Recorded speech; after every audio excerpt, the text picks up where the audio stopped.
Salut les amis, c'est PKLN, j'espère que vous avez la forme. On va se continuer notre analyse du Bitcoin. J'ai été pas mal absent ces temps-ci, je vais vous expliquer un petit peu pourquoi aussi dans cette vidéo. Ne vous inquiétez pas, la chaîne n'est pas morte.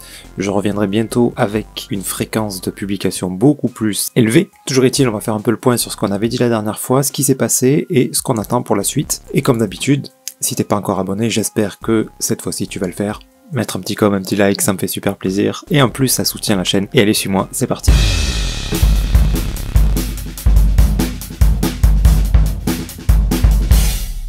Donc oui les amis, ça fait un petit moment que j'ai pas pu publier. En ce moment, je suis sur des projets qui me prennent énormément de temps. Je suis sur une vente d'appartements, achat, construction, bref. Ça prend un temps de malade, toutes les paperasses qu'il faut faire. J'ai l'impression de faire un métier de secrétaire en ce moment. Du coup, voilà, ça m'a pris énormément de temps. Je serai encore pas mal absent là jusqu'à fin juillet et ensuite au mois d'août je reprendrai un rythme beaucoup plus soutenu on va dire pour faire des vidéos et surtout des analyses Bitcoin et vous aider dans vos choix, je l'espère en tout cas, à prendre les bonnes décisions, à pas faire n'importe quoi et à pas se fier aux vendeurs de rêves. Ok les amis, donc on va faire le point. La dernière fois on en était, tac, c'était avant cette chute là, on était sur du 4 heures, on devait être dans cette zone là.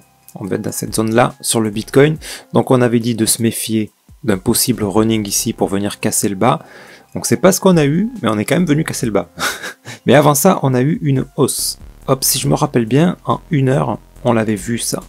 On était là, je crois. Parce que je me rappelle qu'on avait dit, hop, ouais, on devait être là. Parce qu'on avait dit dans l'immédiat, on attendait de la vente. Bref, je sais plus si c'était exactement ici, mais par contre c'était exactement le même cas de figure qui s'est passé, donc je pense que ça devait être là. C'est-à-dire qu'on était dans cette zone. Et j'avais dit, là dans l'immédiat, je vois de la vente pour venir casser ce bas-là. Mais attention, une fois ce bas-là cassé, c'est probable que tout ça soit un flat pour venir casser le plus haut. Donc là, c'était un setup d'achat à tenter qui s'est validé ici en plus petite unité de temps. Là on a eu une petite impulsion correction ici, d'accord, ça s'est validé, mais bon, tout de suite derrière on a eu un big setup de vente. Donc là de toute façon notre setup s'est validé. Si vous faites bien les choses, vous avez dû prendre des profits à la cassure du top.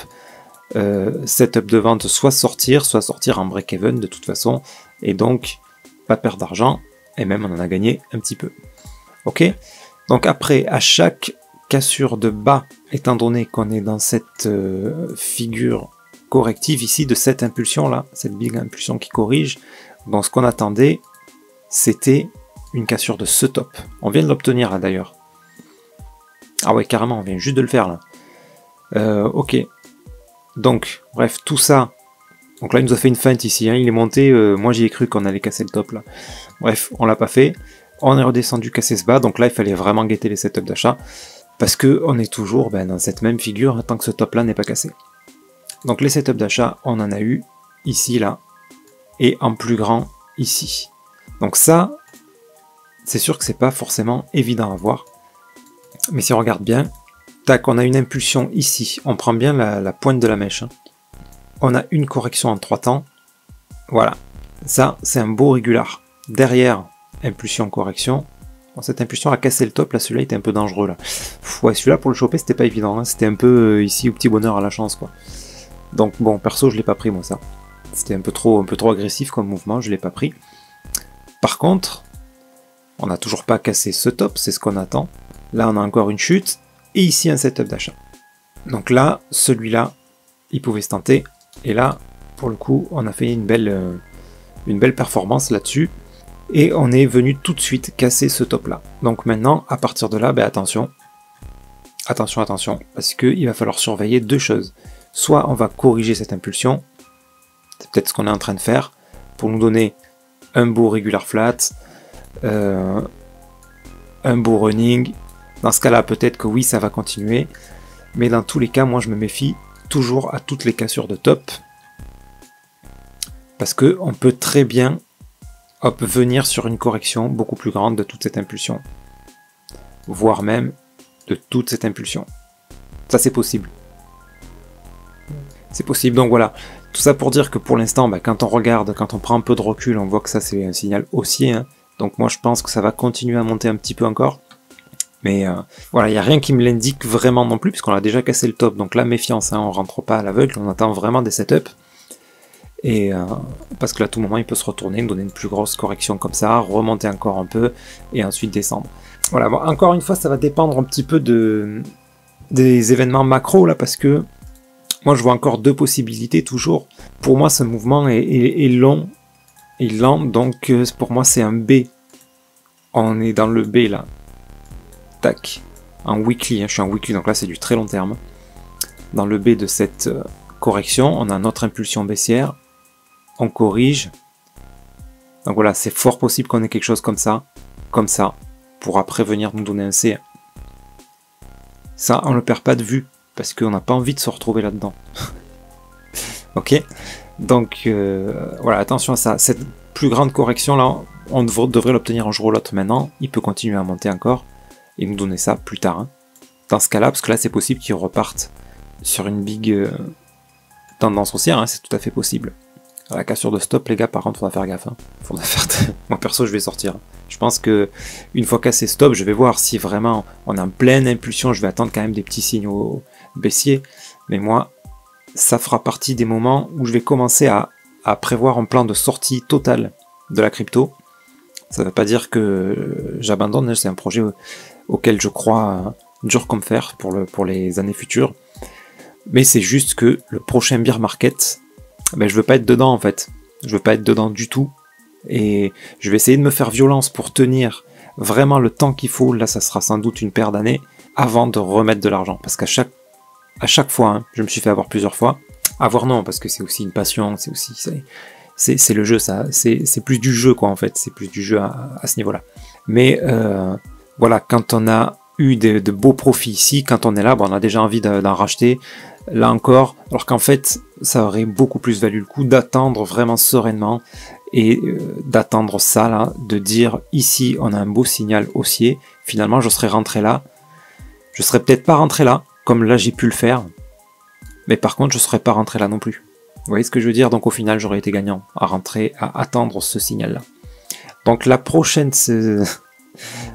longue session de baisse, je vais tenter de faire ça. Donc là, le mindset, les amis, il va falloir qu'on s'accroche si vous voulez suivre cette stratégie. Il va falloir s'accrocher dur, parce que c'est... Quand on est passionné, c'est impossible en fait de résister. Enfin, vous devez savoir de quoi je parle. On a beau le savoir, qu'il y a des endroits où il ne faut pas qu'on achète, on a envie, et puis on achète toujours un peu quand même, quoi. Bref. Pour pas que je vous perde un petit peu dans mes réflexions, on va dire, allez, on va refaire un petit point sur ce que j'attends dans l'immédiat. Ben, dans l'immédiat, là clairement on a commencé une correction de cette impulsion, hein. Donc rien du tout. On attend de voir que va donner cette correction. Là on prend pas de trade. On attend, voilà, il faut que ça dure un petit moment pour vraiment qu'on voit, tiens ça c'est une correction pour de la hausse. Oui, on peut tenter les prochains petits setups d'achat, tout ça. Là, j'ai envie de dire, il peut se passer ça, comme il peut se passer ça, on n'en sait rien du tout. Personne ne peut le savoir. On aurait pu avoir la réponse, on n'avait pas encore cassé le top, mais là c'est fait, donc voilà. Là c'est l'inconnu, on attend la correction. Donc là, moi en termes de trading, qu'est-ce que je vais faire? Ben, ça va dépendre, encore une fois, si là j'ai ça, que ça traîne comme ça très lentement, comme on a eu ici mais en plus grand, d'accord? Ben là peut-être que je tenterai un petit sell jusqu'à ce bas là, d'accord? Si on a ça, hein, vraiment que si on a ça, hein. Si on a une belle montée comme ça, non, c'est plus la même chose. Vraiment que si on a ça là, ben peut-être que je tenterai un petit sell au moins pour ça. Par contre, arriver au plus bas là, break-even hyper important parce que c'est vrai que je fais quand même super mal mes dessins, moi. Parce que tout ça là, ça pourrait être un setup d'achat. Donc voilà, ici, une fois cassé ce bas, break-even. Ici, si j'ai des setups d'achat, ben je repasse à l'achat. Ok, avec stop loss ici en bas de l'impulsion, prise de profit au top, break-even, ben, une fois que l'impulsion est partie, quoi. Voilà pour la stratégie que je mets en place en trading, on va dire, sur uniquement ce mouvement, hein. Voilà, donc là ça va être de la petite unité de temps, parce qu'en grande unité de temps, voilà encore une fois, ce setup là, ce gros setup, il a été validé maintenant, donc la grande structure, pour l'instant, on n'en sait rien. On est toujours haussier, donc bon, on va plutôt privilégier les setups d'achat tout de même, mais encore une fois, ça je le répète, sur le plus long terme, en journalier ou en weekly, Voilà, ce mouvement, il commence à me faire un petit peu peur, quoi. Ce que je vais surveiller surtout pour du long terme, c'est voir que ça s'épuise pas trop là. Vous voyez, on a eu une première montée là, deuxième montée là, la troisième elle va que là. Donc à voir ce qu'elle va donner. Si elle continue, qu'elle donne là, ok, on est toujours sur une belle montée. Maintenant, si elle stoppe là, que ça commence à corriger, ben là, par contre, je vais commencer à regarder les setups de vente parce que sur du long terme, encore une fois, je vois deux possibilités. Une plus grande correction pour continuer à monter ou venir casser ce bas. Ça, c'est les deux possibilités que je vois. Donc, ce qui va nous donner la réponse, c'est ici. Il va falloir surveiller cette hausse. Est-ce qu'elle se stoppe là? Est-ce qu'elle monte encore un peu, mais difficilement? Est-ce qu'elle monte franchement? Tout ça nous donnera la réponse sur quelle stratégie adopter pour la suite. Donc là, pour l'instant, on reste sur de la petite unité de temps, du 1 heure max, pour essayer de profiter de chaque mouvement, de chaque petit mouvement en interne, mais on peut pas faire grand chose d'autre, quoi. Le reste, c'est un peu du pile ou face, c'est un peu risqué, quoi. Donc on attend, les amis. Comme d'habitude, de toute façon, le trading, c'est énormément de temps d'attente pour saisir une petite opportunité qui, des fois, se transforme en grande opportunité. Les amis, sur ce, j'espère que cette vidéo vous sera utile. Je referai encore quand même une paire de vidéos avant de partir. Je pars du 17 au 28, donc là, il n'y aura pas de vidéo du tout. Je vais essayer d'en faire au moins 2 ou 3 entre-temps. En fonction de ce qui se passe, s'il se passe vraiment rien, que la correction là, dure 1000 ans, bon, ben, j'en ferai peut-être qu'une seule dans cette correction. Et à ce moment-là, si on est le 17, ben, on se retrouvera pour plus de vidéos en fin juillet, début août. Ok les amis, n'hésitez pas à me dire ce que vous en pensez en commentaire, à partager sur les réseaux sociaux. On sera présent pour le prochain Bull Run, les amis. Et sur ce, je vous souhaite une excellente fin de journée et je vous dis à très bientôt. C'était PKLN, merci.